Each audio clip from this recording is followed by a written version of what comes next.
Hi, I'm Sarah Lacy, and welcome to a very special pond crossing in-studio edition of Ask a VC. My guest is Nic Brisbourne from DFJ Esprit. Hello, Nic. How are you? I'm good. Or how are you enjoying your stay in the Valley? Yeah, no, good. You flew over just to do this, right? Just, like I'm in for the day. Right, right. All right, let's get to some reader questions. So James wants to know what you would consider to be a quote-unquote lifestyle business and therefore not appropriate for venture capital investment as far as you're concerned. He's been told £8 million turnover with £3 million in profit a year is a lifestyle business, not a venture-funded business. Where's the line? So I would think about lifestyle businesses versus a sort of business that you might want to seek to raise venture for is not about kind of the financial metrics, the turnover, the profit, but more about the ambition. Mm-hmm. Do you want to grow your business aggressively, get to a point where you can sell it for 100, 200 million, 500 million in say 3 to 5 years, and and all the discipline and rigor that goes with that. So if that's what you want to do and you have that level of ambition and that level of potential, then it can be very much a venture backable business. Mm-hmm. If you would rather sort of carry along and maybe not grow it aggressively, still make a good bit of money. I mean, £3 million profit a year is that's pretty tidy if you're a founder. Right. But, for me that'd be nothing. I'm a writer, but yeah, for most people it's a good profit. So there's nothing wrong with that as a choice, but it just doesn't fit well with the venture model. Yeah, my sense is always that entrepreneurs just have to know what game they're playing. And a lot of times, it's not the business itself or even the idea or even really the execution. It's exactly what you say, the ambition. Craigslist could be $1 billion company if it wanted to. Firefox could have been $1 billion company. Yeah. TechCrunch, for that matter, could have continued to run as Mike's lifestyle business forever and never have sold, Yeah, it's all about the choices of the owners of the business, the founders usually. And there's no right or wrong answer at all.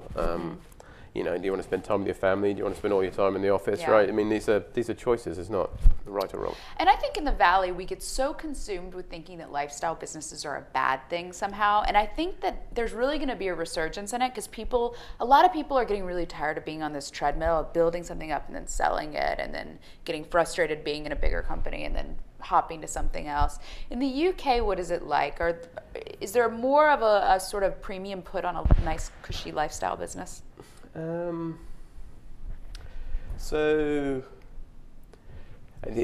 big observation here is that the whole sector is just younger, right? So it's a smaller number of companies. But, I was with a guy just before I left here. I left the UK last Thursday, and he's got a casual and social games business. He's up to 10 million uniques.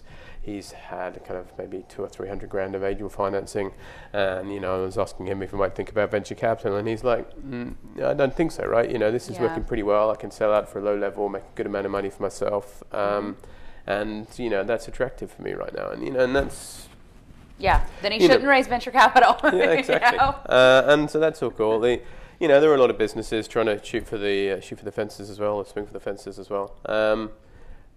I don't really notice a balance shift either way, right? Yeah. Okay. All right, Rodolfo. I don't know if that's a fake name or not. Do you think it's a fake name? I certainly haven't met him. Rodolfo wants to know, why would any entrepreneur on average bother with raising seed or Series A money in the UK? There are no language barriers with the US. It's a buyer's market compared to Silicon Valley. A plane ticket, Airbnb, couch, Skype, 3-month visa for few founders is not expensive. Valuations are better.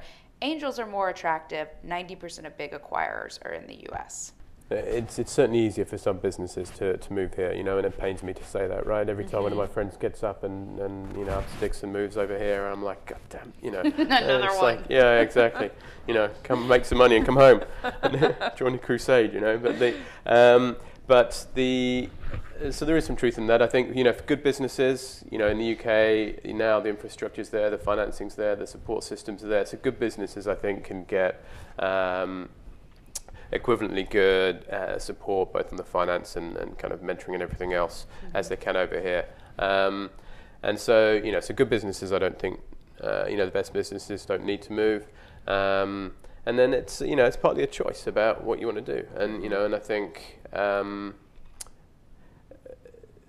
having a vibrant small company sector is critical for the UK economy, UK PLC, and the same across Europe. And and the ecosystem's improving. These things don't happen quickly, and I wish they did happen fast, right? But you've got to work at it slow, and it's coming together. And there are a lot of kind of other reasons, lifestyle reasons. Maybe a family, you want to stay in the UK.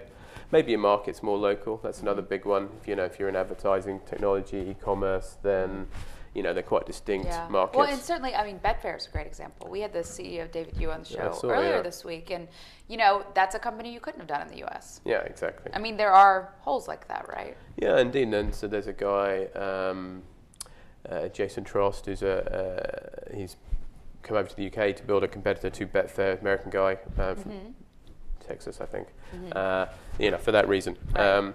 And so kind of, But by and large, if you're trying to build the next Twitter or Facebook, you would be stupid not to come here because it's just going to be easier here, right? Unless there was a family reason, unless there was something you could do it. But the way I always view this is when it comes to consumer internet, it should be more global. But this guy's right. The buyers are here, the staff is here, the talent is here, the connections are here. These companies can get up and get running and get momentum so much quicker here. So it's like, why not take that risk out of the ecosystem?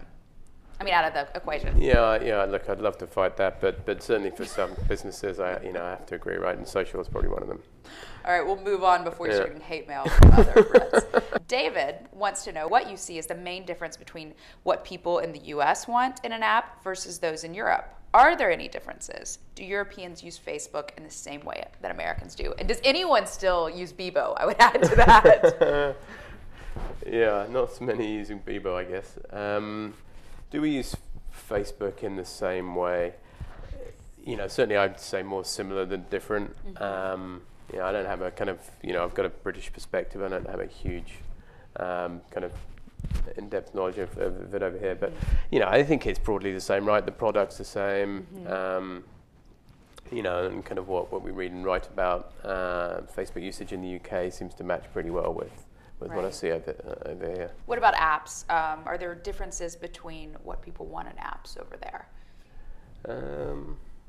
Again, I don't think so, right? The apps that find their way to the top of the charts typically seem to be, not necessarily the same time, but the same sorts of apps. It's games and similar sorts of games, right? Any Queen apps? Any tabloid apps? Any fish and chips apps? I'm trying to think of the most stereotypical British things. The Sun app. Tea and scones.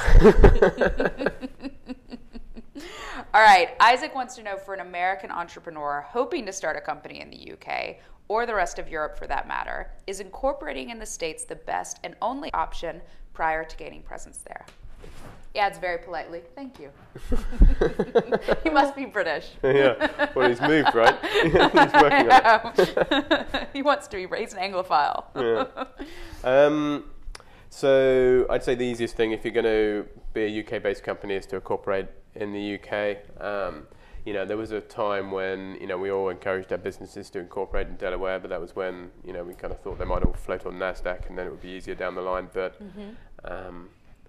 that doesn't happen so often these days, does it, unfortunately? Although there were two European businesses floated on NASDAQ this year, ClickTech and LogMeIn. And, so maybe there's a resurgence of that as an exit route. But right now, it's easier, it's cheaper if you're, particularly in the early stages, if you're located in the country in which you're registered in the country in which you're located. And we talked earlier about this idea of the brain drain from the UK to Silicon Valley, or I guess maybe New York or other areas of the US. What about from other areas of Europe into London? It seems like London gets to kind of turn around and be the bigger brother when it comes to certainly countries like France that have really extreme labor laws, where probably wouldn't be a good idea to start there. Don't have quite the same level of professional venture capital. There's a ton of activity in Eastern Europe, but the ecosystem isn't quite built up in terms of support, in terms of capital. Does London sort of play that role to a lot of Europe that you described the Valley kind of playing to London? It's all about critical mass and density of people, isn't it? And that's the real beauty of the Bay Area here. And and London certainly has a lot more venture capitalists per square foot, or startups per square foot, or whatever you want your measure to be, than anywhere else in Europe. I think roughly half the investment in Europe happens in the UK, and the vast majority of that's in London. So people move to London in order to get their businesses moving. Mm-hmm. Is it increasing, declining? What are you guys seeing? You guys got hit pretty hard by the global recession, and venture capital, earlier this year, like only declined in Western Europe and nowhere else in the world. Is it going back up? Yeah, I saw your link to that. So I thought I'd have a look at some stats. So Q1 this year was a low point, right? And it's picked up again. But if you look, it's basically flat. But if you look over the past kind of 8-12 quarters, it's basically flat across most of Western Europe. So there are some spots. So there's been an increase in activity in France. They've got some government sponsored schemes there, which make it very tax efficient to create certain funds that have stimulated a lot of activity. Berlin is doing well. I'd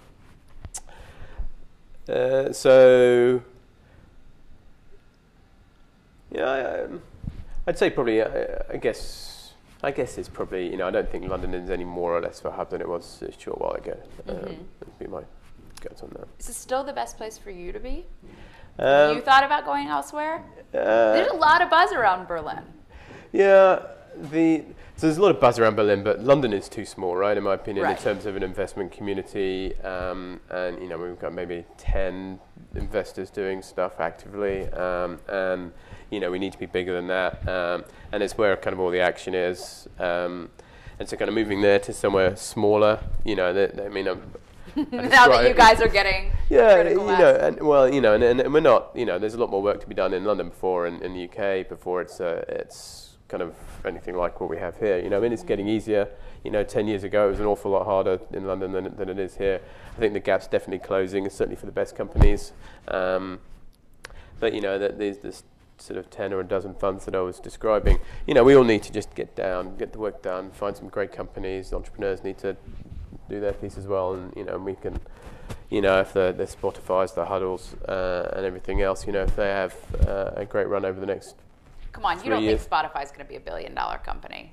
Give me a scenario where they stay in business at this point. God, look, so you might have more inside information on them than I have. But, I got information. They're bleeding cash like every other online music company has since the beginning of time, and they have no deal with a label. That's my inside information. Over here, right? Over here, they still don't. Yeah, but even over in Europe, like the number of people who actually pay is a tiny percentage. It's not that bad, is it? I mean, they've. So I've heard some numbers, but I don't think they're public. But it's I think they're profitable in a couple of key geographies, right? They're probably profitable in certain neighborhoods of country. I mean, come on. Yeah. Are you seriously saying with a straight face you think Spotify is going to be a $1 billion company?